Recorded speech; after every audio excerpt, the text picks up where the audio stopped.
Good afternoon, good evening, and good day. Good morning to those of you on the West Coast. I had ordered some equipment for the show months ago and weeks ago. Either way, they said it wasn't going to be until February, and it shipped this week, but it shipped to my address of record instead of to where I am today. So it will be Tuesday before they can mail it. So you might see it on the Tesla Live show. You might see it next Sunday. But let's take a look at the audio, see if it's working. And I've actually got a couple of stories pulled up. All right, the audio sounds good. YouTube at first said uh, some kind of error I'd never seen before about couldn't create the stream, which was weird because the stream had been created days ago. One thing I need to do is see what is.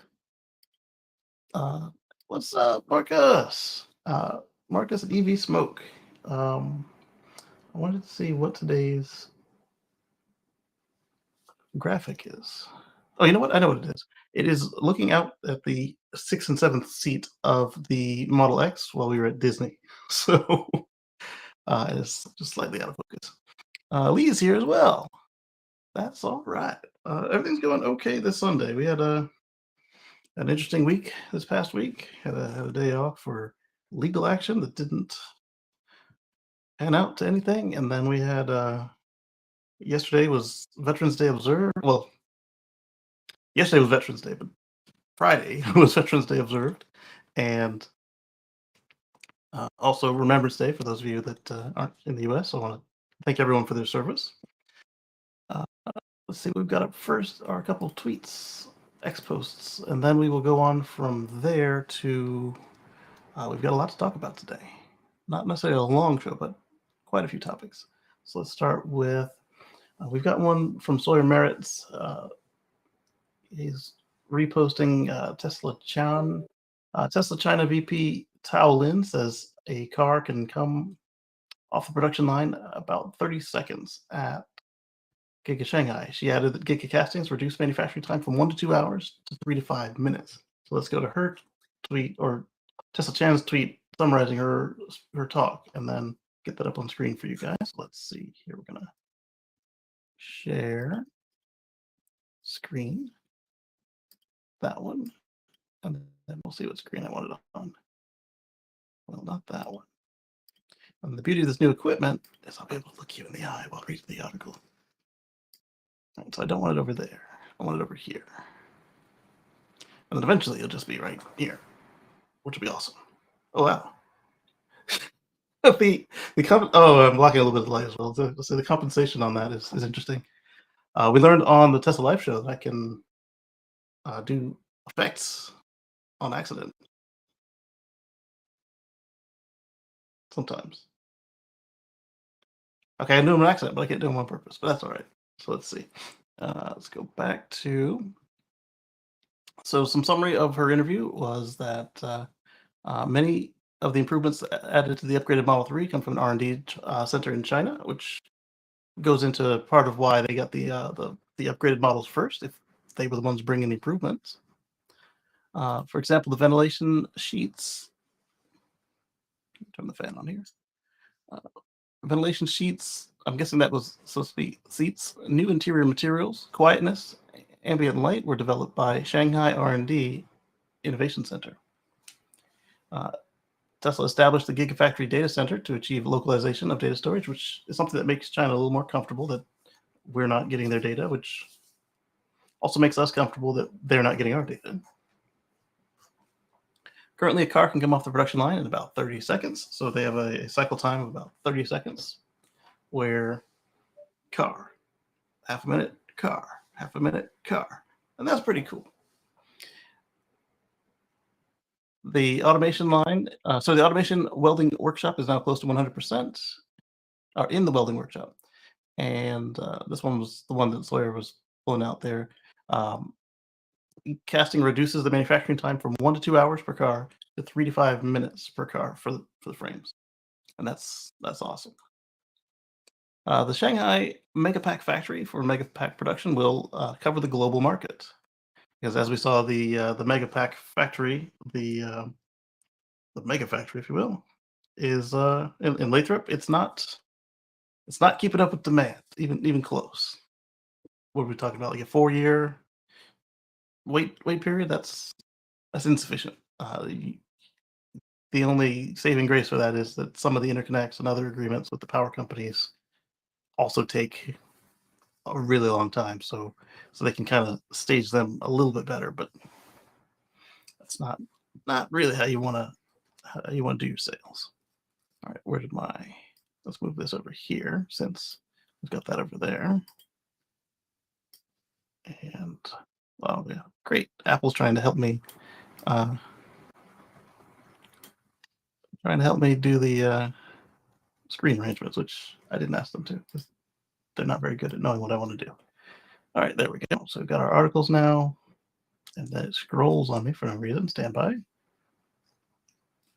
make sure it opens them in the right place. And should have cleaned my glasses before this. All right, so that was Tesla Chan, and now we're going to talk about fast charging of BZ4X in cold Canada. And then I suggested that the BZ driver should have charged at one of these. Then I talked about plugs. We're going to talk about plugs. And we're going to talk about trains. And then we're going to talk about commercial vans because why not? All right, so let's move on to the next one. I'm going to share this tab instead. This one's coming from Drive Tesla Canada. They say, what is like fast charging forks in cooler temperatures, 3C or 37 degrees Fahrenheit. 83 minutes or an hour and 23 minutes plugged in, 45.6 kilowatt hours delivered at a cost of $42.06. So, yeah, that's unacceptable. We're looking at roughly what it costs you to do gas, because in this particular station, they're not allowed to charge per kilowatt hour, they charge per time. And this car, as we discussed in the past, doesn't charge very quickly in the cooler weather. And once you get to a certain temperature, it won't charge at all. Thankfully, that temperature has been lowered with a firmware update, but based on this, if you even approach that temperature, it's not going to be pretty. So we can ignore the cost, just assuming they were using the wrong station. But the amount of energy delivered and the amount of time it took to get there is unacceptable. So, and they Drive Tesla said they blurred this out because it came from Facebook, and every time they do this, they get snapped at. But they do give credit for it later on if it's the one I'm thinking of. So this is a 13 to 81% test, which is very reasonable. I always tell you, come in on your Tesla, come in about 10%, so you have room. Especially if it's in the wintertime, come in around 5% in the summertime if you're comfortable with that. And then leave at 80 because there's no point in staying any longer because everything slows down at 80. So this is at an Electrify Canada station at 150 kilowatts, and the range at 13% was 39 kilometers. Temperature was a positive 3 Celsius. Duration 83 minutes. The peak charge was 42 kilowatts. So that means that was the fastest they were receiving. It would go down from there as it gets closer to full. Total energy delivered 45.6 kilowatt hours, an average of 33 kilowatts. So, like I was saying, it would slow down, but I guess it didn't have much to slow down from there. The range at 81% is 270 kilometers, and the projected range at 100% is 333 kilometers for this unit. The price billed at 44 Canadian cents per minute was 42.06 Canadian dollars. That's a slap in the face if I ever saw one. Drive Tesla says before the Busy Forks was released, Toyota said the DC fast charging may not work while temperatures are below 0 or 32 degrees Fahrenheit. Later, they clarified to say it may slow down in temperatures below freezing and that it may not work at all at negative 15 degrees Celsius or negative 4 degrees Fahrenheit or colder. Yeah. Tesla Doctor says you charge per minute, so there's no incentive for the charging company to be faster. This is true in this case, but it was the car's fault, not the charger's fault. Uh, and then Drive Tesla updates us that EV charging networks in Canada are now allowed to bill per kilowatt hour. The change was approved in February, so not everyone has made the switch yet. And then they give credit to who it was. Meanwhile, in the US, free $21.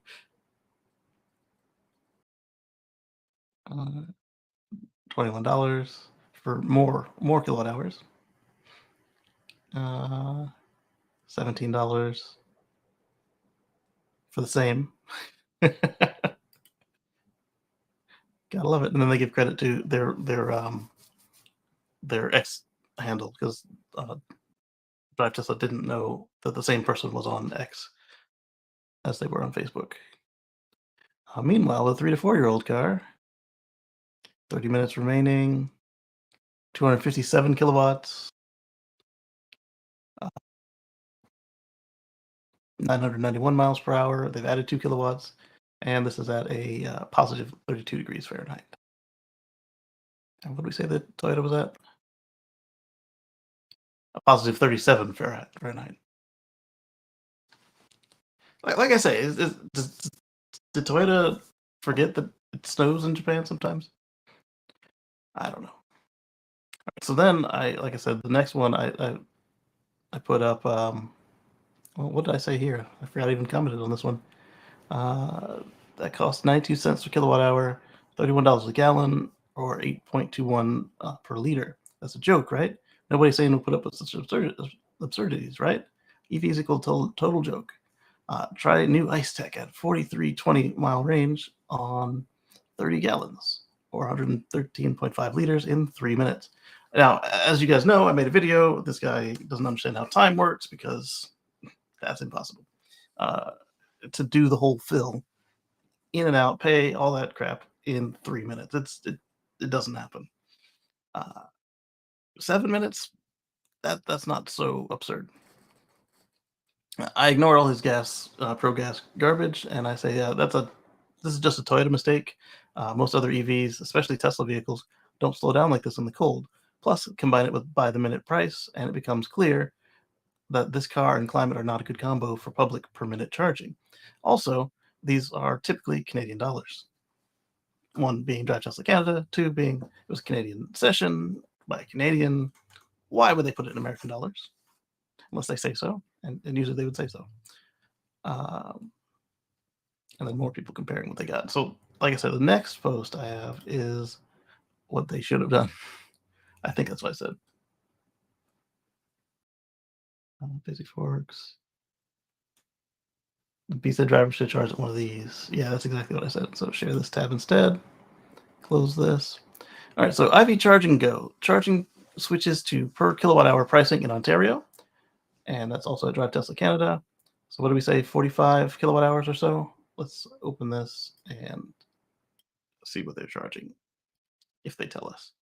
But the point of why they should have used this is not for the adapter with the Tesla, but that's a Chatham adapter too, not the CCS adapter.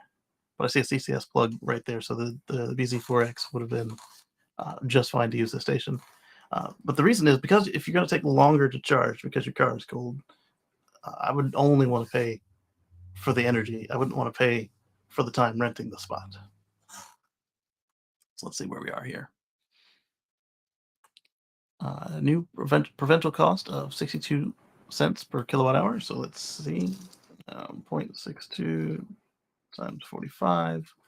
It would have cost them 27.9 Canadian dollars instead of 45, 42, whatever. Yeah, so half price to only pay for the energy your car can take in. And that is Ivy's Charge and Go in Canada. Let's see. And this wasn't there when I loaded it. Update. Ivy confirmed with us that all on-route stations will be at 62 cents a kilowatt hour. They've now removed the wording base rate to avoid confusion. Even better. Under the previous per minute billing method, it would cost owners 40 cents a minute, or 23.73 an hour to plug in at an IV station. So even this would have been cheaper per hour than, well, yeah, because I had to go back and look again. I would have to go back and look again. I don't have instant replay on this thing.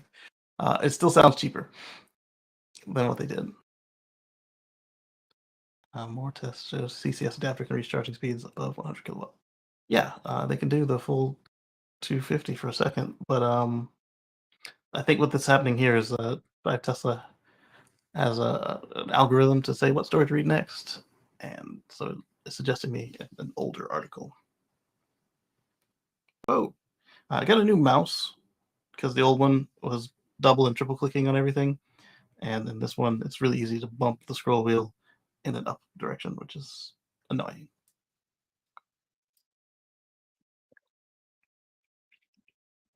All right, so who do we think is going to be last to switch to the next and to join the Supercharger Coalition? We've got a surprising entry after this surprising entry, uh, before the one that everybody's waiting on. So let's start with Lucid. Lucid has decided to join the North American Charging Standard and the Supercharging Coalition. So they're going to put supercharger capable ports, Tesla, what used to be called the Tesla port. They can put it right on their car in 2025. They will have adapters after everyone else in 2025. I think even after Hyundai. But unlike BMW, they did not make the mistake of not mentioning adapters at all. And then somebody joked that they now have a supercharger for every car because um, Lucid is still in the middle of their production ramp, and they're working on it. They're not on the best of ground, but this will help being able to charge the car without having to spend anywhere from 80 to almost $200,000 on the car to have to charge next to the dumpster by the Walmart and hope that it. Oh man, my Mac battery just charged all the way up. I told it not to. Stupid machine. Ever since this latest update, it's been doing this mess. It just charges where it's not supposed to.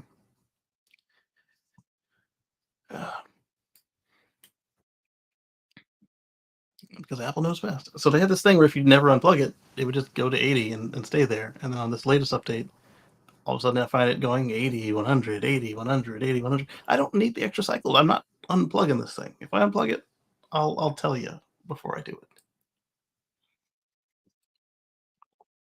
I don't go on trips with the laptop like that.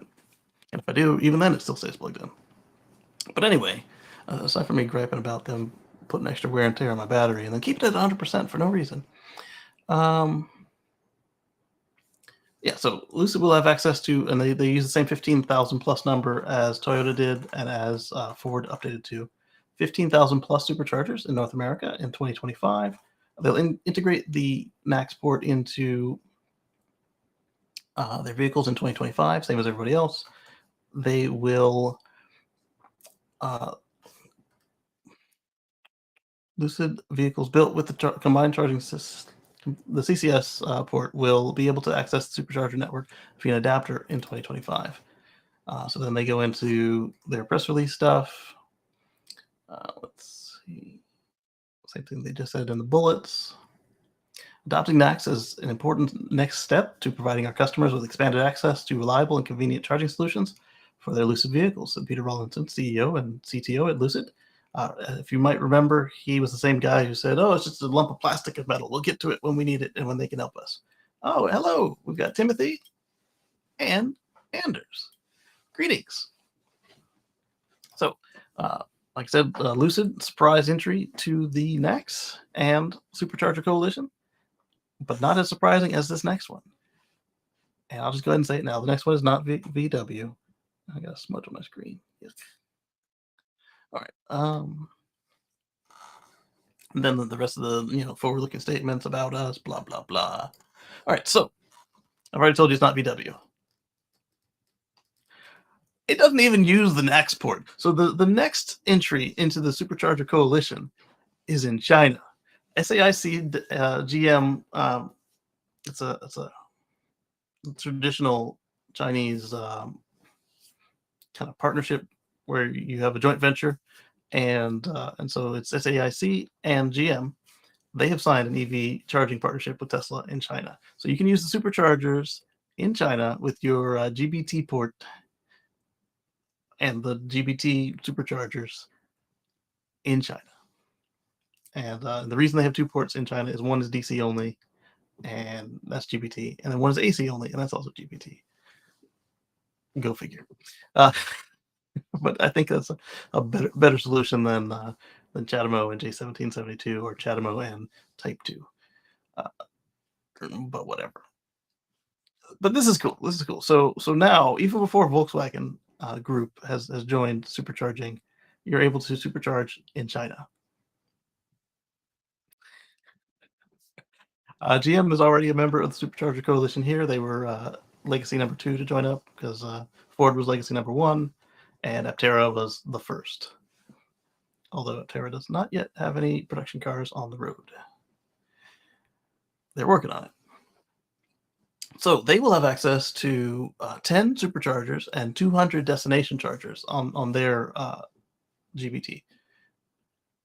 With more than 1,800 supercharger locations and 11,000 charging stations, with over 2,000 destination chargers, there's room for the partnership to grow. And based on Tesla's mission statement, I think it will. SAIC GM, however, is already building their own public charging network in China. It already has 52 charging locations at 246 stations. The joint venture is also partnering with other networks to gain access to 500,000 charging locations spread across 320 cities in 700 locations. So GM, SAIC, they're doing what's right for their customers. They're just say, hey, you need electricity to get around. We've made the partnerships you can plug in at all these places, and that's the way to do it right there. The partnership is restricted to China. Well, I mean, the joint venture only exists in China, and that port is useless outside of China. So I think the GBT AC charging is compatible with the Type 2. It might use different signaling. I think I've seen China cars outside of China without adapters. Its EVs from 2025 will, so that same year there, so 2025 even in China, even though they have the same port already. Interesting.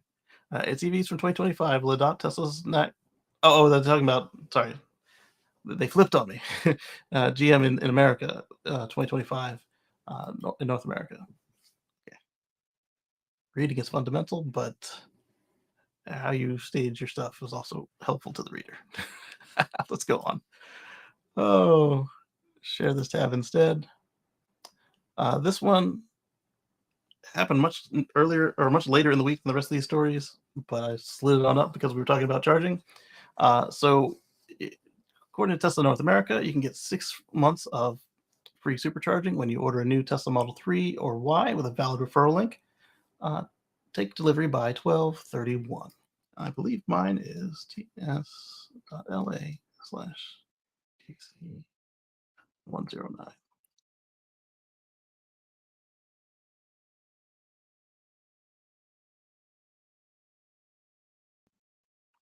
Oh, they don't show how much my people have used before? I don't think they changed them.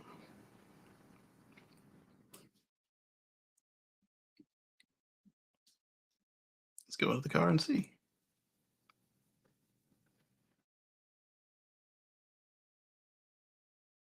Let me click that box. And so give 6 months of supercharging when your friend takes delivery of a Model 3 or Model Y by December 31st. Get started. Share now.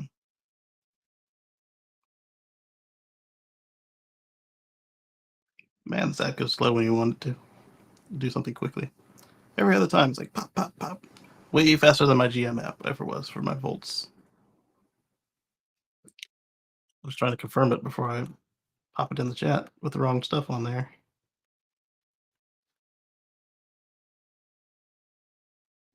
Oh, the app is frozen. It's just spinning.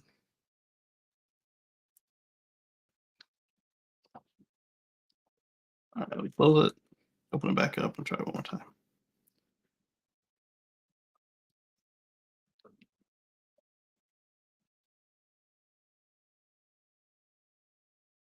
I knew I was supposed to do something before I started the show. I was gonna look this up. It's still just spinning. So I'll give you what I just put in because it apparently worked. Sending messages not currently supported for Facebook profiles, groups, or LinkedIn. Facebook, you are always ruining my chat. Nobody asked you. All right, so that reminds me I need to fix Facebook connection before the next show.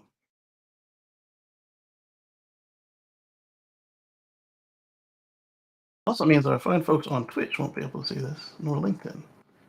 Does Facebook. All right, so what I'll do is I'll put it on screen. It's an easy link.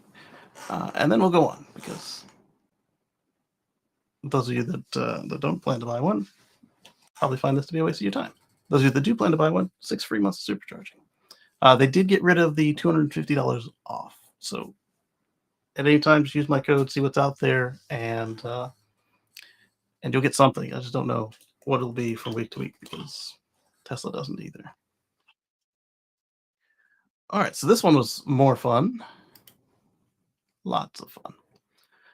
Our friends at Rivian have launched a commercial van for more than just Amazon. So you can get the what used to be the RDV, Rivian Delivery Van, is now the electric delivery van, the EDV. And they've announced plans to offer the vehicle to additional commercial customers. They still are going to complete the 100,000 vans they've promised to Amazon by 2030. And you can select from the Delivery 500 and the Delivery 700, which has a range of 161 miles with a gross vehicle weight rating of 9,350 pounds. And just like the Amazon one, it's front-wheel drive with a payload of 2,734 pounds. The larger one can hold more volume, but apparently has the exact same powertrain because the range goes down to 153 miles. The gross vehicle weight rating goes up to 9,350, and the payload goes down to 2,513 pounds. So it'll be interesting to see where people take this and what they do with it. I would jump in line if this thing had another chair because I've got plans for a van, but it does not have another chair, so it can't do what I need. I guess what I could do if I was really, really inclined to do this is I could sign Smooth EV, my business, up for this, smoothev.com. I could sign it up and then take it to a accessibility shop and get them to put in a legal seat, a DOT approved seat. But the mobility shops know that they are the only game in town, and they charge handsomely for what they do. I'm not saying that they don't deserve to get paid, but their level of pricing in most of the ones I've seen quoted tends to be like a dealership doing a market adjustment for a new car that just came out, and they've got one of 5,000 for the nation. Yeah. Let's say one of 500 for the nation. Yeah, that kind of market, the kind of crap we were seeing during COVID. So getting that done isn't terribly appealing, especially when you consider what you will have to do to obtain the vehicle, its range under 200, and then on top of paying for the vehicle, you'll then have to pay the mobility shop.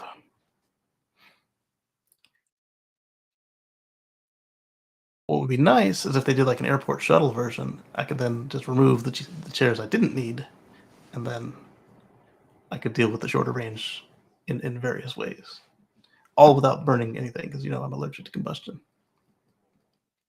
They give us dimensions, so this is more than we ever really had before with Amazon, because they had one customer. Why tell us any of this stuff? We got a length, height, cargo volume, ground clearance, wheelbase, the with without mirrors, with mirrors.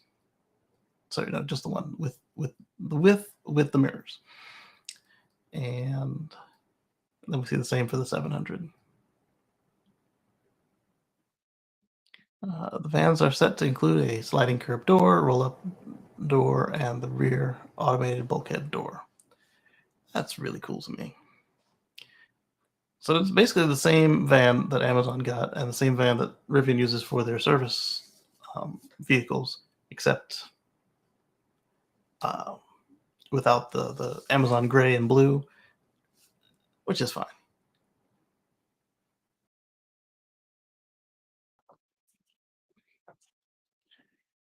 Uh, or you can just buy an equivalent Ford Transit van for half the money that will go 3 to 4 times the distance.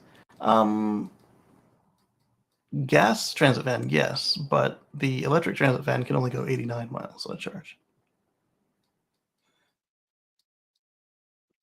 in America. You get 198 on the WLTP, which is a bit optimistic. Yeah, yeah, because 89 is what you get on EPA, or not EPA, but because it's too heavy for EPA, but on what they sell you on. Folks don't really understand the concept of money in business, especially to commercial fleets. You may be right about being half the money, but I assume you're only fixating on the purchase price. If you're counting fuel cost of ownership and maintenance, that may not be true, and it'll be difficult to calculate. Is that what you're talking about? And what about license to operate? More and more city centers are done with an insane amount of exhaust. And simply, oh, that's right. Yes, like you couldn't run a regular transit in London the same way that you'd be able to run an EDV or transit electric. They are exempt from the pollution charges, congestion charge, or whatever they call it. Both. All right, so let's go on to other stories because we're surely about to walk into a flame war on that chat, and I don't care for that. All right, scrolling, we're scrolling. All right, so this one I've said, take the original Volt concept, full serial hybrid, versus a plug-in that is sometimes a fat Prius, and make it a classic pickup truck. Stellantis announces a new electric Ram Charger pickup that includes a gas-powered onboard charger. This is from Drive Tesla Canada, and we'll switch there, and you guys can get started looking at it while I get the rest of these stories loaded up. Uh, and we'll talk about hydrogen for a minute. A spicy topic. And then we'll talk about GM's Cruise, just because. Then we're going to talk about the virtual power plant program. And then we're going to talk about Michigan. And then we're going to talk about supercharging in Canada. Then we've got to follow up on another story, but I'm going to load that one as we get to it, because I know that this computer gets mad at me for loading too many articles at once. At some point, I'll replace this computer with one with more memory, and I think that should solve our issue. All right, so Stellantis announces a new Ram Charger pickup that includes a gas-powered onboard generator. And somebody had asked them why they went with a V6 instead of a four-cylinder, and they did some hand-waving, and then they said it was for towing, and blah, blah, blah. The good thing is they used a very well-known engine, so it'll be easy for mechanics to work on it. And with a V6, there's one thing that they neglected to say. A V6 is short because it's essentially 2 3-cylinders side by side, like this, rather than a 4-cylinder. So, because you'd want a big 4-cylinder to be a generator. The other thing is V6s are smoother than 4-cylinders in general, but not as smooth for some reason as straight sixes is what I was taught in shop class. But I take that back. I had a real shop class and I had auto shop class. So in auto shop class, they suggested that a straight 6 was smoother minusculely by than a V6. Let's see. So this is going to be a Ram 1500. Obviously, it's not going to have a frunk because it'll be full of a combustion engine. You can see where you dump the gas and where you plug it in to charge. That would be actually smarter to make that the gas fill, push this all the way to the back, and join the supercharger coalition. This thing has a battery about the size of, I think, the medium range pack on a Ford F-150, but it goes less distance because it weighs an extra 300 pounds just in the block alone. Forget all the cooling, radiator support, and all the other stuff that goes. Oh, and a generator, like not the gas part, but the actual electric motor that's running as a generator off that engine to convert the output from the engine into the electrical power. And they again, Stellantis and Ram insists that this thing is a real EV and that the V6 never puts power to the wheels. And I'm curious to see what the maintenance and stuff look like compared to the Volt. And the beauty of it is you get like a 600-mile range. Let's say they targeted a 500-mile range, and Monroe, I wasn't paying enough attention during the during the article because Moto was running around being a 2-year-old. She's not yet so loud and cantankerous, but he brought up the point of like who needs to go 600 miles at a time. You're if you're not being hard on your body, you should need a restroom break. You should need a meal break before you get to that point. Uh, but Ram does have a point about towing because right now the EV charging stations, very few of them accommodate towing, and trucks that look like this, they don't handle. I mean, everything has a range drop when you tow, but these ones they have a certain aerodynamic maximum that they can reach, and then you throw a trailer behind it, and it's noticeable.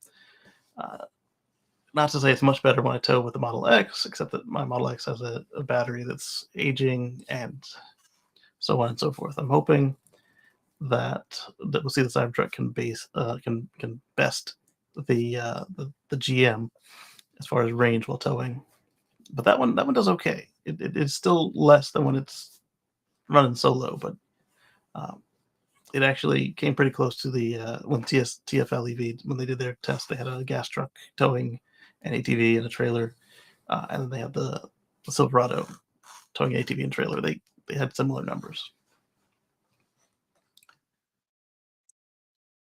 I don't just want similar because it's going to still take 30 minutes to recharge, enough to keep towing.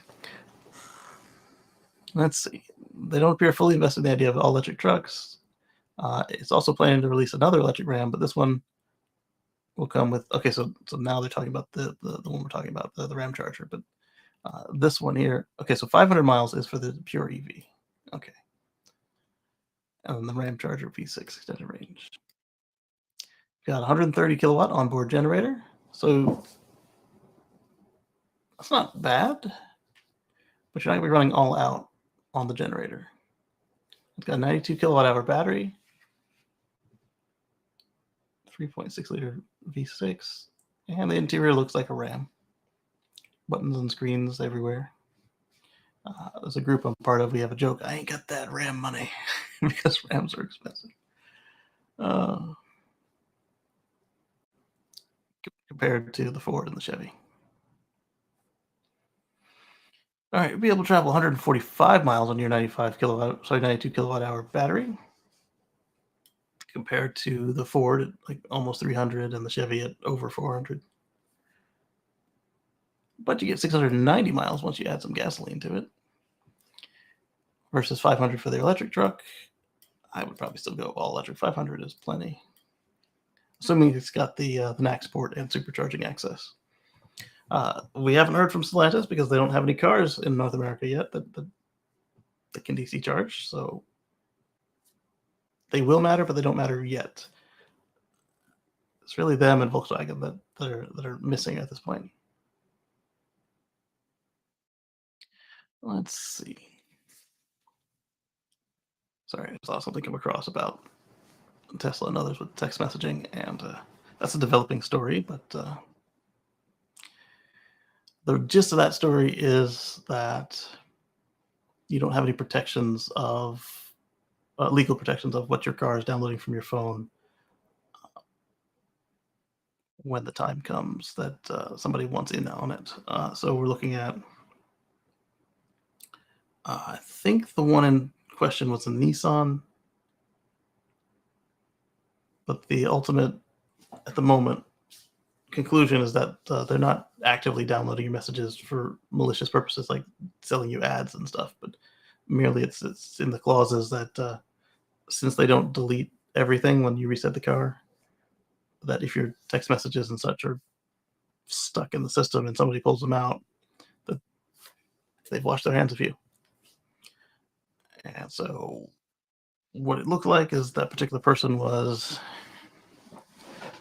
doing one of two things. They were either super data conscious and telling you don't do it because they host all their stuff with their own servers and they don't use the cloud for anything, or they're mad at Elon and they're telling you that Mr. Free Speech Warrior won't care about your free speech, or I doubt this is it. They could be doing basing it on the person who I saw come across. They could be just doom and gloom for everybody, saying, "Hey, none of these people protect you, so you got to protect yourself." I use the feature because the car can read the text to me. I don't take my eyes off the road. I can respond by voice. It does a passable job, and then keep on driving. But this will give me pause about connecting my phone with the text message feature to a rental car. What I typically do in a rental car when I connect the Bluetooth is I don't give it access to my phone book. I don't give it access to my calendar. I definitely have already never given it access to my text messages because I don't trust them. I don't. Um, there is a YouTuber that I watch occasionally who did a demo where he got a rental car, uh, picked one of the people at random who left their phone in the head unit, and scammed them. He stopped them when they put half their credit card number into the phone, and then explained what was going on. But you got to practice data, not sanity, but data, um, not sanity, sanitization. There we go. That's the word I'm looking for. And then be careful what you're doing. There's bad people out there everywhere. Anyway, so Ram doesn't want you to think this is a PHEV because it's a PHEV. It's a plug-in hybrid electric vehicle. But I think what they're trying to say is that unlike the Prius and unlike the very few circumstances where a Volt would do this, you can connect the engine directly to the wheels on everybody else's PHEV. And that's also why Chevy didn't want you to think of theirs as well. They want ours is a REV. It's a range extended electric vehicle. Um, because it didn't matter what speed you're going. You could do the top speed of 101 all day long, and as long as you had charged, the battery would never let it kick over the engine. However, if your battery was low and you were doing 101 miles an hour and the engine was on, the car would it just had a planetary sun and ring gear just like the Prius does, and it would loop them in. And why not? It was the most efficient. But there were only a few cases where it would do that. Otherwise, it was typically still true to their goal of keeping a serial hybrid, except where it was just blatantly foolish not to take advantage of the just looping the mechanical energy directly in. All right, other specs: 663 horsepower, 615 foot-pounds of torque. So not bad, but kind of small when you're looking at a Tesla. Like I think that matches my my Model X. 0 to 60 in 4.4. That is slow. Like to think that if you told me in the early 2000s that somebody would make a car with truck with 4.4 seconds, and I'd call it slow, I would think that you were. How far in the future are we talking about? Oh, Because even the T0 at the time, that was in the early 2000s. I think it was a 0 to 60 in 3.2 ish. It was about whatever the Tesla Roadster was, maybe slightly faster because there was less to it than the Roadster. And now you're looking at 1.9 for the Plaid, a much larger vehicle. It'll also support bidirectional charging, which is really cool, especially since you've got that onboard generator. With both vehicle to vehicle and vehicle to home. Vehicle to vehicle is interesting. I don't know that it should ever come up, but it might. Vehicle to home is always more important to me. Vehicle to grid doesn't really matter to me unless you're buying it for a power company. And then you're going to jack in and plug in and run a whole neighborhood or something. But on a personal level, vehicle to home and vehicle to vehicle is all I'd expect. Vehicle to load would be nice. Like you can plug something in directly to the truck. But if you can do either of these two, then I would expect that. Let's see, no pricing details, and we'll see what happens with this thing. What do you guys think? Would you rather have just a pure EV, or would you like the 3-minute fill up of really 10-minute fill up? 10 minutes isn't bad if you're going to be doing multiple stops.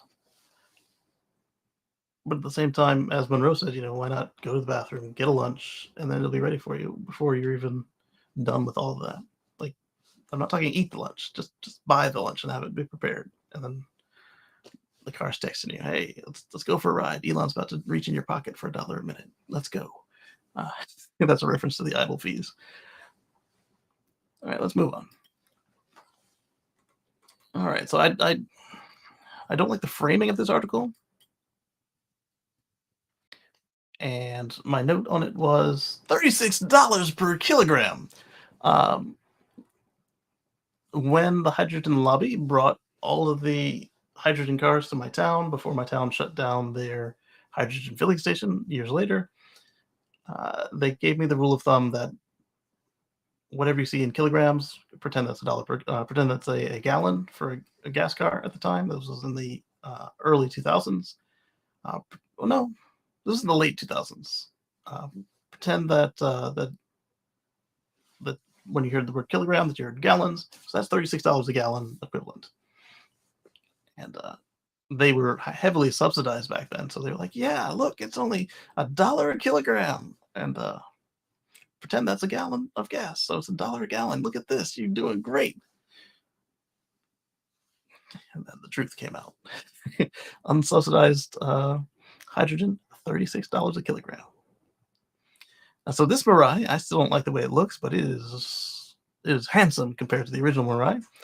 And like I said, I don't like the premise about you think charging an EV is bad. Try filling a hydrogen power car. I like that part, but this part, like charging an EV is not hard or bad at all. But yeah, if you think that's bad, it's really is bad. All right, so let's see. Seeing hydrogen filling stations if you're in California. Got a chance to drive Clarity on press launch. Yeah, I enjoyed driving the first gen Clarity. That was my favorite of the hydrogen cars. BMW sent a fuel cell and a combustion hydrogen car at the time. I didn't like that combustion car because it had vibrations and made noise. The others were all whooshes and silent, except for when they wanted to purge their tanks or whatever, get rid of the water they built up. All right, so you drove Clarity in Portland, Oregon. Current generation. Where was the part that even made me decide to talk about this thing? So it's broadly similar in concept to a hybrid powertrain with an electric motor and a battery pack, but with a hydrogen fuel cell instead of an internal combustion engine. The fuel cell itself is technically a collection of multiple cells where hydrogen and oxygen are chemically combined to create electricity to move the car and replenish the battery as much as the Toyota Hybrid's engine does. As you might recall, basic chemistry byproduct combining H2 and O is water. No smog causing or climate changing emissions, just a light mist of water spritzing the cars behind you when accelerating, except that they store it in a tank that you can just purge. I speak from experience. I've been spritzed on multiple occasions by highway-going Mirais. Oh. I guess that they changed that. It used to be that you had to push the button to purge it. The other thing is that the powertrain isn't strong enough to move the car by itself in most scenarios. I mean, it can, but not under most driving. So that's another reason to what it does. It just kind of runs at whatever is the optimal rate, and it recharges the hybrid battery. It's larger than a regular Prius battery, but not really all that much bigger. For the most part, the Mirai drives like an electric car since the rear-mounted electric motor exclusively propels the wheels, produces 182 horsepower and 221 foot-pounds of torque, which isn't much for a large sedan that weighs 4,335 pounds. Oh my goodness, I did not know the Mirai was this heavy. For reference, my Model S 90D with the air suspension, moonroof, all that jazz, it was heavy. Weighed 48 pounds. So we're pushing a Model S 90D. That might be less than what an all-electric version of a vehicle its size will weigh. Yeah, but not by much. But acceleration is nonetheless on the pokey side. Typical immediate, it has the typical immediate torque response of an EV or series style hybrid like the various Hondas. But things really start to hit a wall as speeds increase, say when accelerating onto the highway. I was stunned to find Motor Trend clocked a Mirai from 0 to 60 in 6.2 seconds. It feels 2 seconds slower than that. Uh, yeah, Motor Trend doesn't measure it the way that everybody else does. They measure it like a magazine.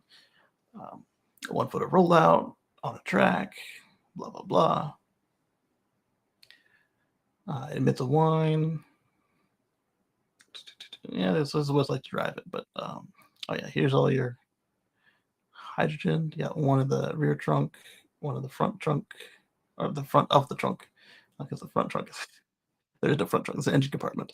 And then you've got one in the tunnel, very large tunnel. All right, let's see. You got the carbon fiber tanks, and then you've got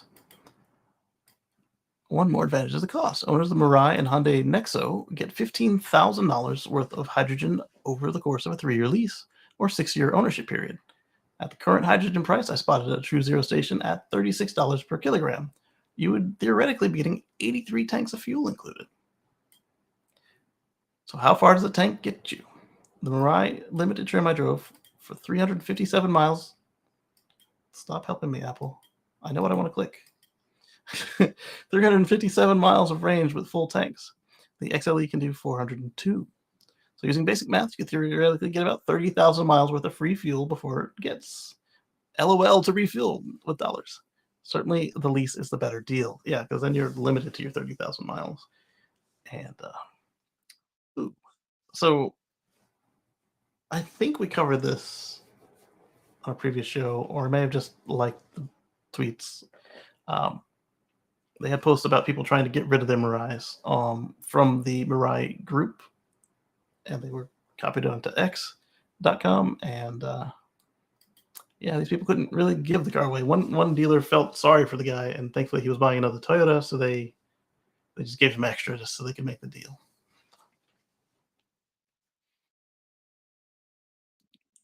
Yeah. So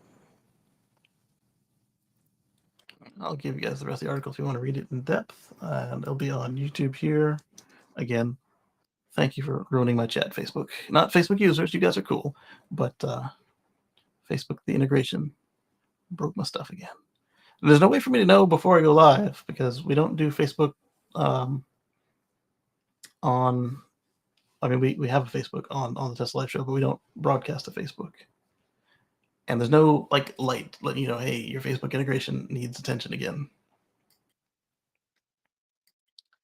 So, are you showing a teensy weensy sympathy towards hydrogen? No. I mean, if you buy a hydrogen car and it works for you,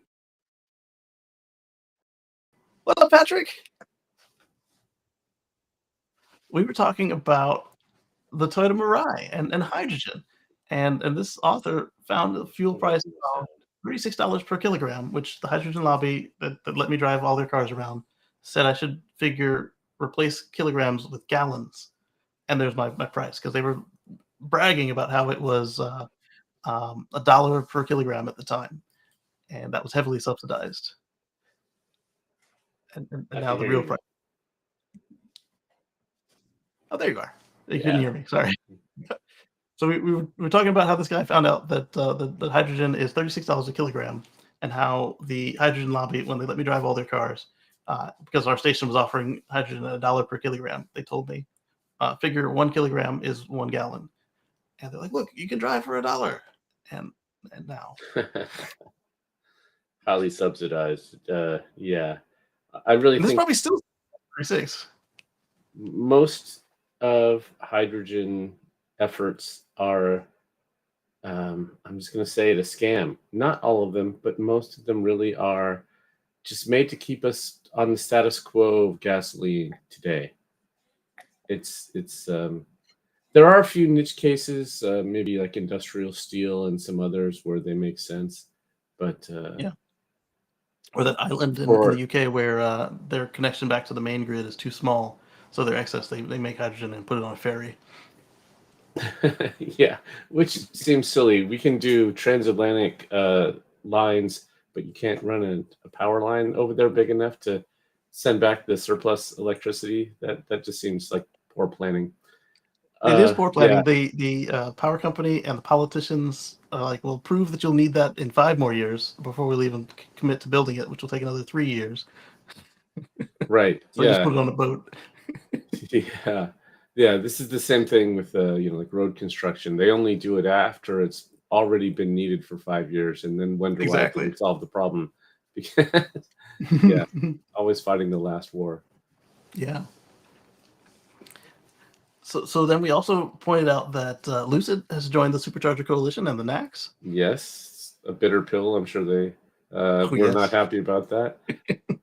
But And then surprisingly, their cars are so expensive. I would hope that if you're one of the 2 dozen people that has one, they would just retrofit you. right. I don't know why they wouldn't bother.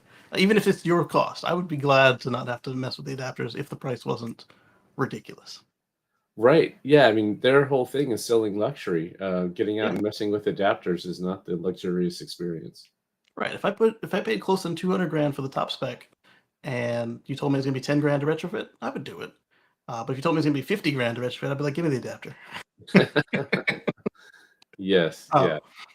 but after them, we had another surprising entrant to the Supercharger Coalition. They don't even have our plugs. Forget CCS. Um, SAIC. SAIC, yeah, last year. Yeah, I don't understand that one. Maybe you can explain that to me because they don't sell cars in North America. GM does.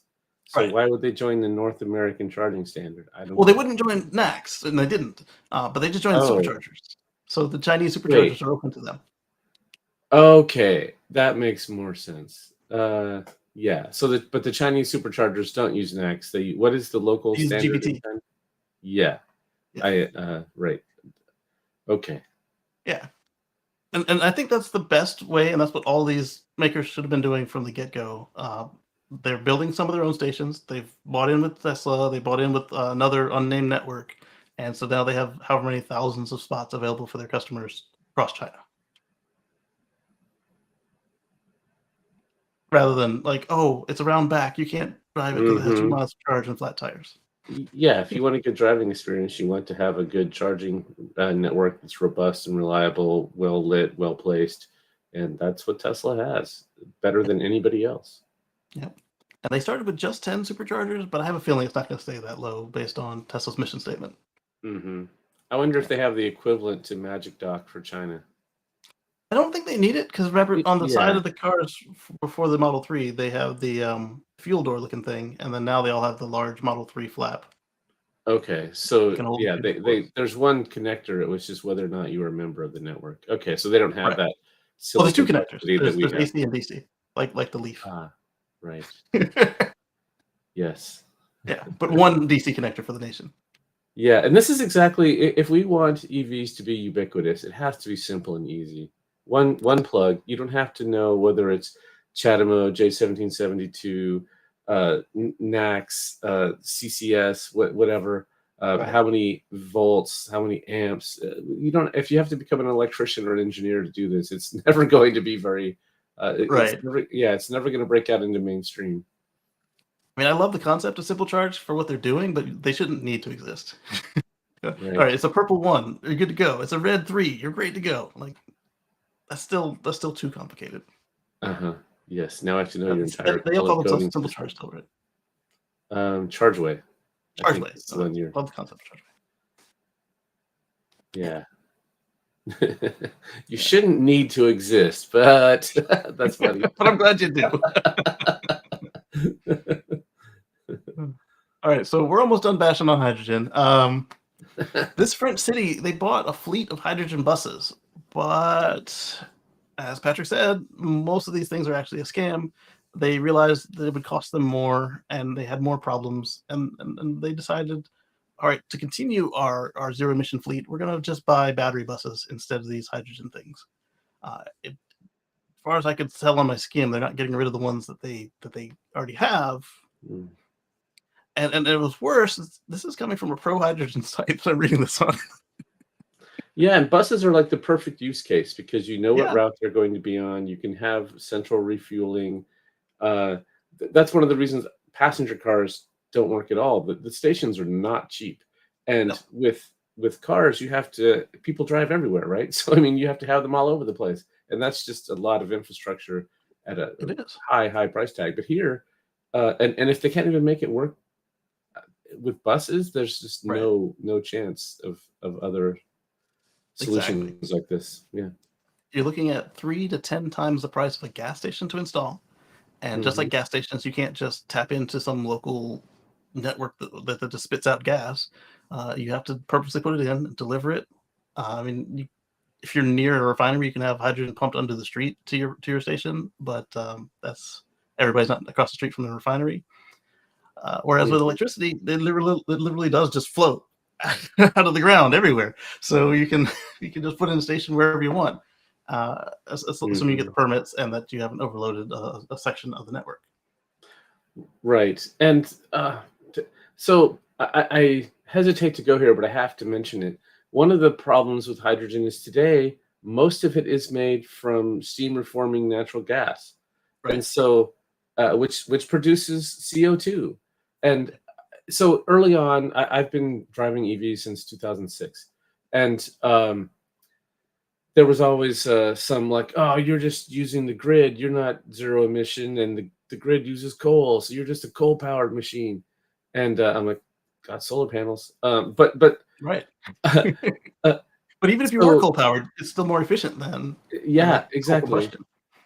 So with hydrogen being mostly sourced from fossil fuels, it's not that great of a solution. And you can say, well, that's only temporary, and we're going to fix it. But the that's why there's gray hydrogen, brown hydrogen, pink hydrogen, blue hydrogen, and then eventually green hydrogen, the most Yes. expensive one to make. Yeah. Uh, so the others are going to be what gets used most of the time, unless I there's mean, you're in some business. mandate. You're not a charity. Yeah, but then now you're paying $30 a A gallon gallon per equivalent. liter of Yeah. compressed hydrogen, and so it just doesn't make sense. I mean, if you just do the math, it's like, okay, that doesn't work, and yet people keep trying it. Did you not do the math? The one Fleet. thing that I'll give them is it is better efficiency than fossil combustion, but that's the same way, like you said, an EV on pure coal is better than the Correct. if you burn the coal locally. But that's not really how you want to do it when there's better options out there. Exactly. Uh, and then Eddie's asking how did the French make such a mistake? And I would say they probably fell for the advertising the way that some of our folks here did. It sounds good unless you do the math yourself, and even worse, see it. To ask them, hey, how much were your repairs? How reliable was it? What did you do Mhm. about the hydrogen embrittlement? Oh, you have to buy 8 tanks a year for one vehicle. I don't know that number. I'm just making that up. Um, but it is a real concern because hydrogen will just go through the wall of whatever you put it into. So It's a tiny little molecule. yeah, Yeah, I wonder if there were subsidies that no, that could do um, it too. yes, I think So not so much a that mistake, but like just good math as far as what's yes, available. right. Yeah. So then on paper with the subsidies, it looks like a good deal until you see all the other problems that follow on the knock-on effects. Yeah. All right, so our recall section this week is short. It is GM's Cruise, almost 1,000 units. Now, I know none of you guys own a GM Cruise, but you could be invested in them. That might be interesting to you. And let's see the details of this recall. 950 vehicles, and NHTSA says what? The vehicles are being recalled due to a failed post-crash response. We talked about this last week or the week before. Within the collision detection system in Cruise's driving automation systems, or ADAS, as detailed in a recall notice from NHTSA. So, again, the Cruise didn't hit the pedestrian, somebody else did, but then the Cruise dragged them for 20 feet after it ran them over. The wrong response. Waymo updated their responses to make sure that their cars will stand still if something happens like this. And then we saw that video where the Waymo was just sitting next to the fireball just because it didn't know what to do. And yes, the fire truck could have rammed it out of the way, but they should have had the response center say, "Hey, I'm pulled over. I don't know what to do. Something is really bright and hot right there." Because I'm sure they have infrared sensors, so they know it was hot. And there's still a fire truck, and there's a fireman approaching me. He looks confused, because I'm sure you could see his face. I don't know if you could interpret that he was confused. And then say, "Hey, yeah, I'm the Cruise, I'm sorry, the Waymo response center. I'm going to back this vehicle up a little bit." And you can roll down the window and use the intercom you use to ask the passengers, "Don't touch the wheel." You use that same speaker to tell the firefighter what you're doing with the window down. But it just sat there next to the fire. Yeah, these are edge cases, and the first thing I want to say is I hope the person who got dragged is okay. I want to respect Yes. their privacy, but if I don't know if there have been any public announcements about how they are doing I haven't seen health-wise. anything. Yeah, but these are edge cases. Cruise didn't think about what happens if a person falls under your car. Right. They have no sensors it- under there either. yeah, exactly. And then the other one you just mentioned was Waymo. Emergency vehicles, I should pull over. Well, Yes. that could mean you're pulling over right into the middle of the thing they're trying to respond to. Yes. Yeah, these I really think we need this technology. Eventually, we Yes. need to get most humans out from behind the wheel, and for people that have disabilities or elderly or whatever that can't drive themselves, freedom of mobility is very important. So I really want these technologies to advance, and that's why I'm hoping that events like this, and sadly there will be some more, Oh, yes. don't stop the advancement of the technology. So Cruise is recalling most of their fleet, all of it in California, at least for sure. Yes. I don't know about the other states, but And then they where stopped they're operations operating. everywhere. Right. So I hope they fix this problem and then get back on the road and keep improving. Definitely. So next up, I've got an article for Patrick, because he's a member of one of these. Why don't you tell us a little bit about the VPP program in Puerto Rico? Oh yeah. Puerto Rico is, as we all know, they just seem to be hit by major disaster after major disaster, and now they have a lot of power walls installed around the region, which is great. And Tesla is launching a VPP there, which their members can join. And I don't have any of the details. I haven't read this ahead of time, but. If you have a distributed energy grid like this, it's going to be much more resilient than one that is centralized. If some main power line gets knocked out, then you have a blackout. Well, if every block has a few power walls and they can supply energy to people on that block, then great. You don't have to have the whole network up and running. You can have it regionally powered. So yeah, Yeah. this is awesome, and it makes sense that Puerto Rico would have one of the largest VPPs because they are the ones that need it the most, right? Other places are not getting hit, don't have as bad of infrastructure, or I shouldn't call it bad. I should say as much stress on their infrastructure. Yes. Yes. Yes, except Although maybe it was wiped Texas in out. the winter. Yeah, Texas in the winter. Puerto Rico had their entire infrastructure wiped out after one of the Yes, hurricanes. But you get hurricanes, earthquakes, tornadoes, floods, and they just haven't had a chance to recover, and this will help. yes, definitely. So last week I was complaining and also happy that Mercedes launched a charging network with malls, and I was like, well, malls aren't great for road tripping. And then Patrick kind of tempered me a little bit and said, do people in Mercedes road trip? And the answer is not as much as everybody else. But they have a more pronged approach. So they just didn't say anything last week. They have now partnered with Buc-ee's. So you do have a 24-hour clean restroom option if you don't want to go shopping on a long road trip. Right. Yeah, that's a good partner. Yeah. I mean, that's what those stations are made for, right? To be able to help people when they're on the road any time of day or night. And Buc-ee's Awesome. is known for having clean restrooms. Important. So, yeah.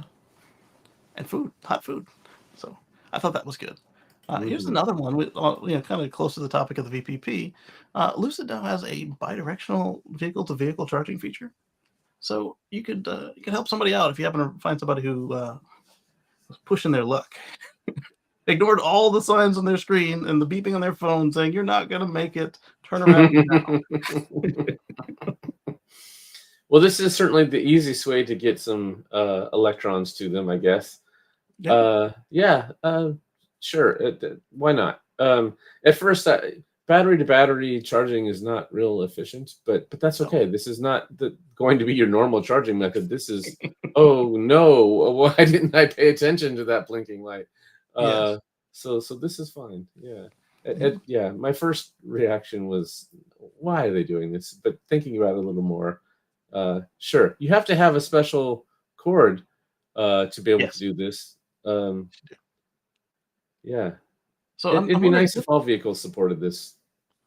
This is a classic Model S, a legacy. So is it J1772 or is it the CCS adapter hidden back there too? I don't think it is because that would be bulky. And that does look like CCS or NACS. Oh, so they're able to charge even non-Lucids. Yeah. Interesting. Yeah. Okay.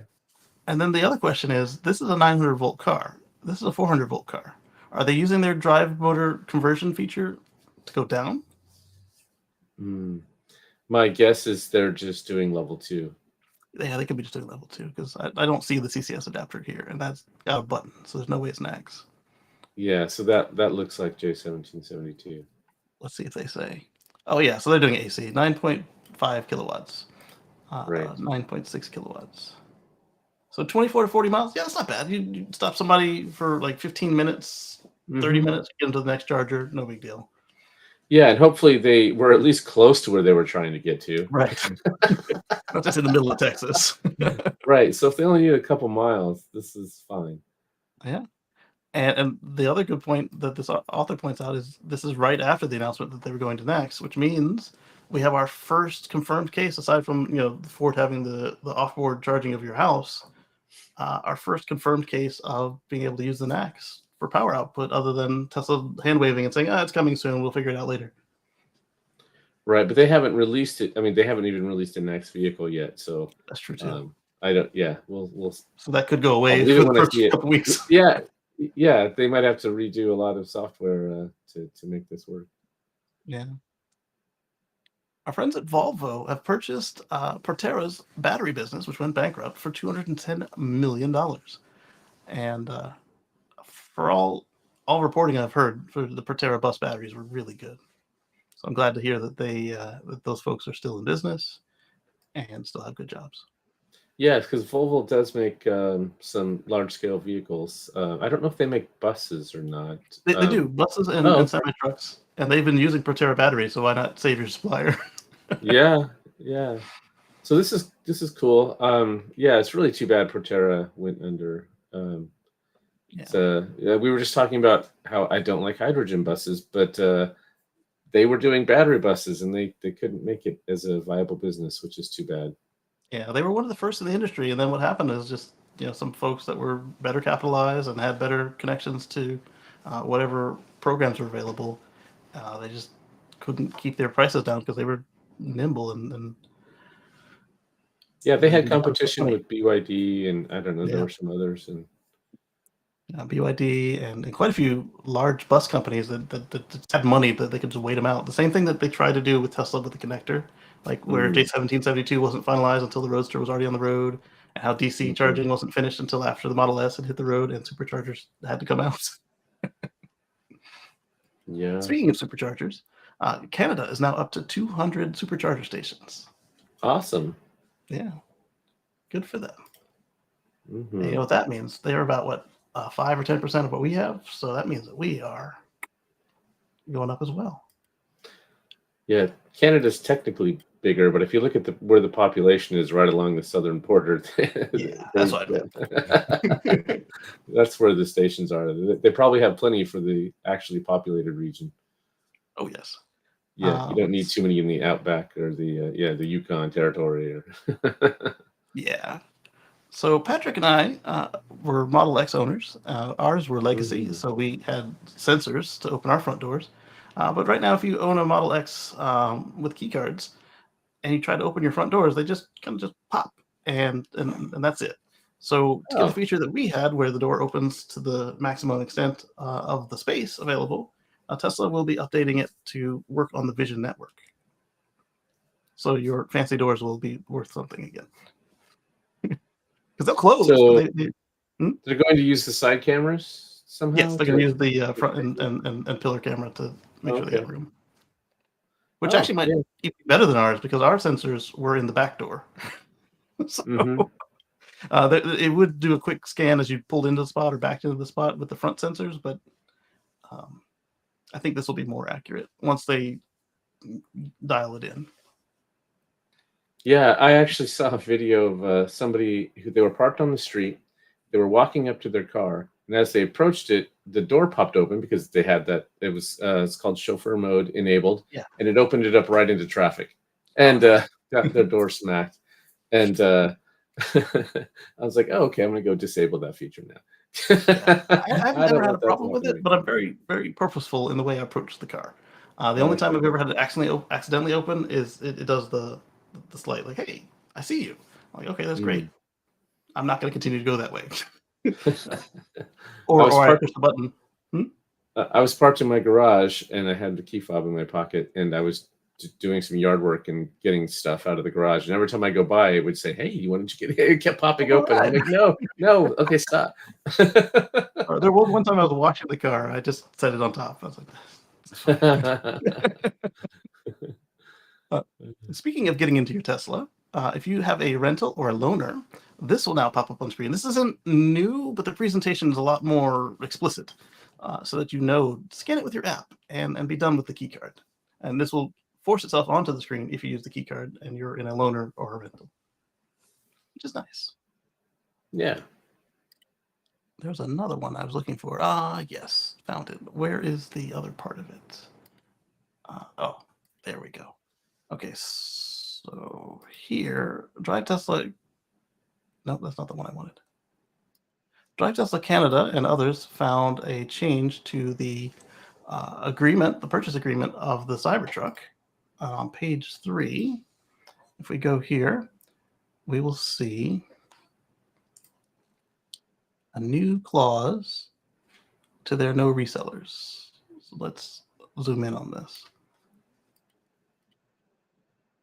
All right, so discontinuation, cancellation, that's not new to Tesla. They've been trying to weed out resellers for a minute, but the Cybertruck only.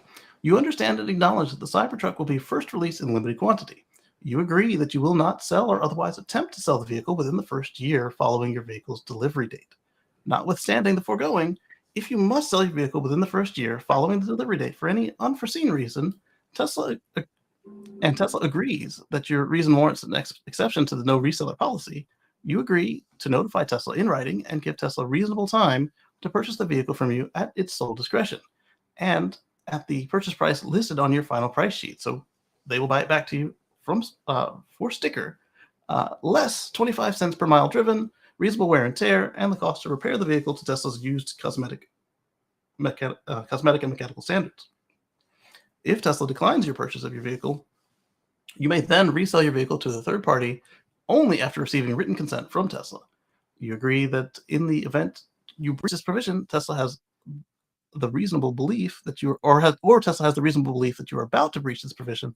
Tesla may seek injunctive relief to prevent the transfer of the title of the vehicle or demand liquidated damages from you in the amount of $50,000 or the received or the value received as consideration for the sale or transfer, whichever is greater. Tesla may also refuse to sell you any future vehicles.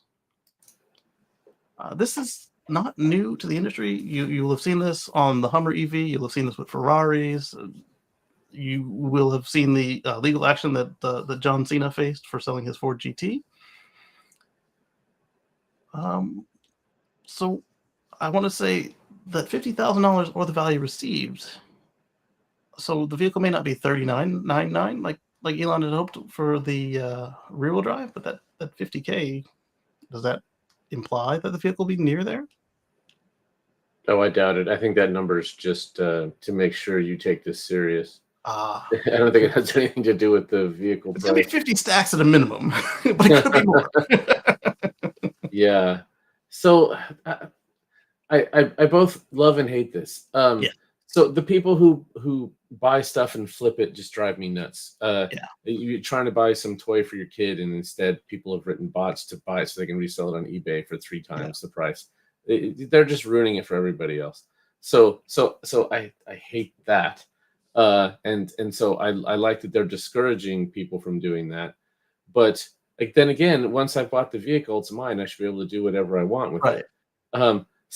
Yeah, this shouldn't have to exist, but I'm glad that it does. Going back right. to our chargeaway comment.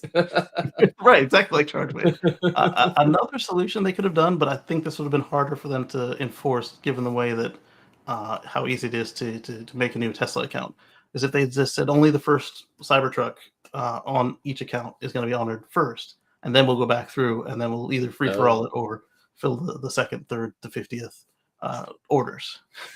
right. So yeah, if you have multiple orders, it's probably because it's like, oh, I'll buy one and I'll flip one, and the one I flip will pay for the one I'm going to buy. Uh, Right. yeah, this kind of ruins those plans. And so, Right, and if, that's if if you bought, like, 1 to 4 of them, like, you could have a family where you want everybody to drive them, or you could have a small business where it's mhm. legitimate, or even a large not really large, but even something like Monroe. I'm sure they don't want Monroe to have any, but, like, they use some for the business when they tear apart the first one. Mhm. There are legitimate reasons to have multiples, but I'm sure the vast majority of these multiple orders were not police forces and lawn care groups. It was Yeah. speculators. Right. Right. The last line in there is an interesting one too. Tesla may refuse to sell you any future vehicles. Yeah, So like the guy who was complaining about the shrimp at the Model X party. uh, yeah, that's one advantage dealership model has is right. Like Right. if the one down the street, the owner hates you for whatever reason and won't sell you vehicles, you can just go to a different dealership. Yeah, with the exception of Now, Ferrari, because 'cause they'd be petty like that. uh, yes, yeah. So yeah, this is interesting. Yeah, Yeah. And so then we've got some that were surprising to me. These came out, I saw them this morning. I don't know when they I gotta actually. run. It's Okay, I gotta go get some food. So appreciate it. it's been fun. Good to see Thanks. you. See you next time. See you Bye, next time. everybody. So, Exxon has aimed to become a lithium producer in 2026. Exxon, the oil company, right? Well, they haven't called themselves an oil company for many years. They've called themselves an energy company. And look at this.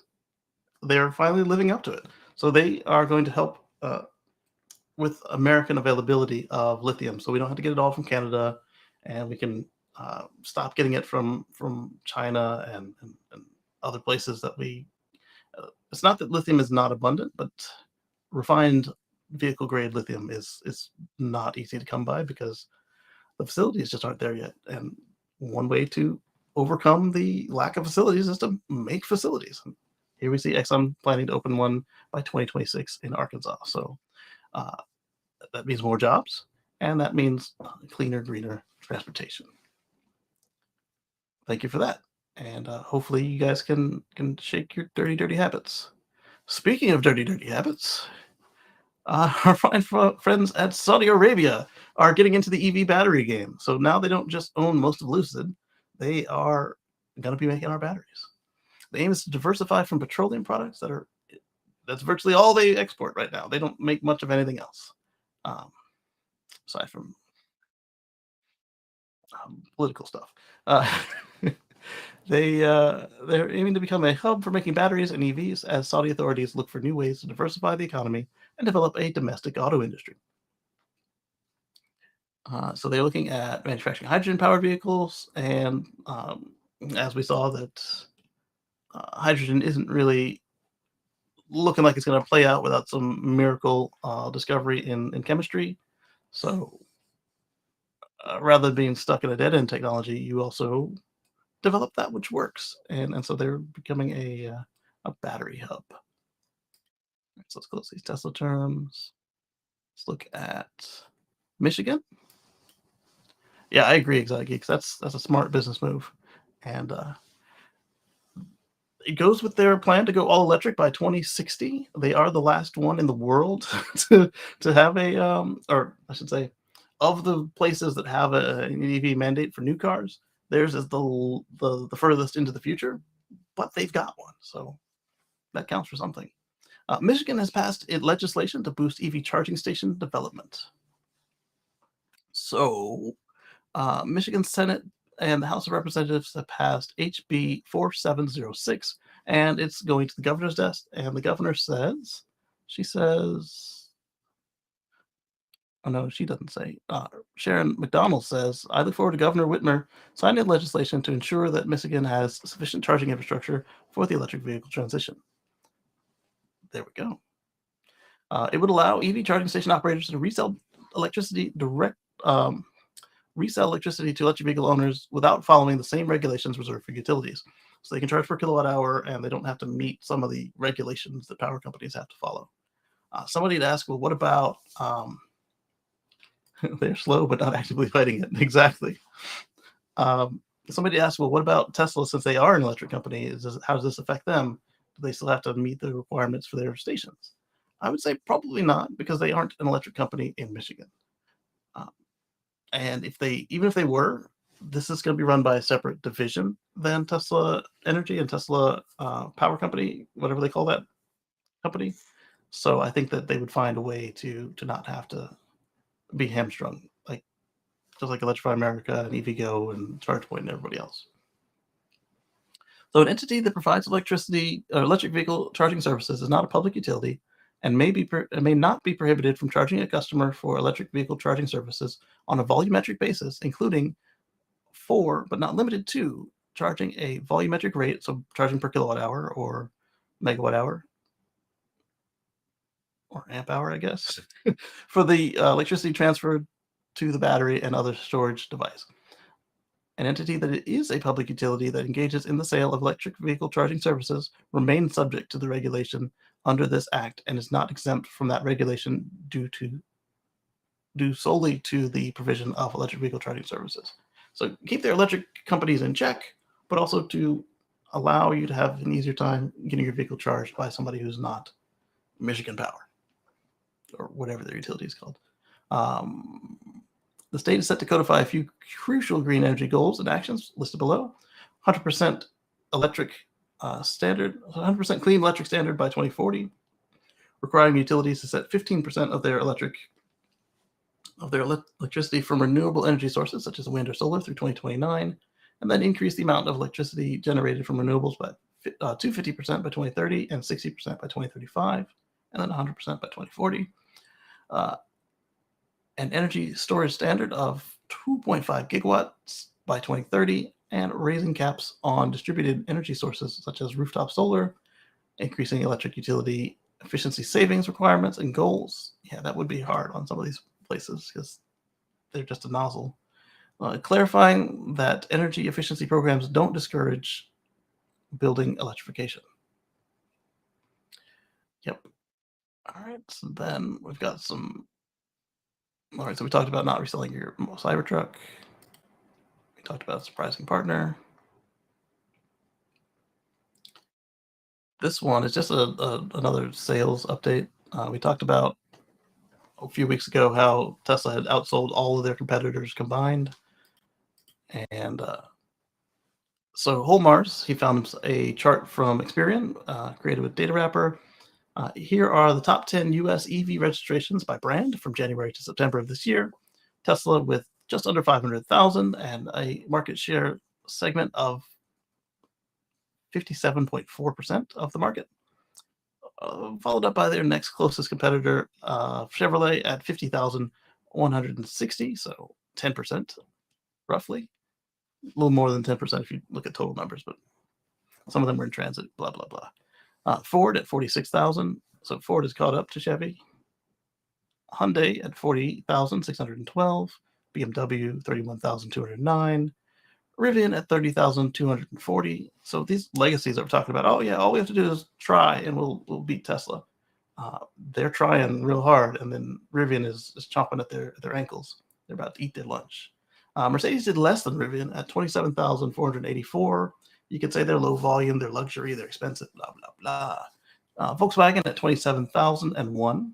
They have said they're not going to reduce their prices to compete. They like their profit very much, and then they pause production in a couple of plants because they can't get enough electric motors. Why they don't make their own electric motors? Who knows? Followed by Kia at 23,304 and Audi at 17,229. So you could combine Audi and Volkswagen if you wanted to kind of push them up a little bit more, because they are the same company. Elon said not bad. And then Roland Putcher used another graphic to put this all together. He stacked everybody up so we can see everybody else, and then we see Tesla. So good for Tesla, but we really need to see some more movement on this side of the chart if we're gonna accomplish this goal. Less whining and complaining about how it's hard and how, oh, this is surprising us. We didn't know that 30 years would pass by so quickly when we agreed to this in the first place. How could you expect us to keep our contracts from 30 years ago? That was another CEO who had his golden parachute 3 times over, blah, blah, blah. There's work to do. Let's put it at that.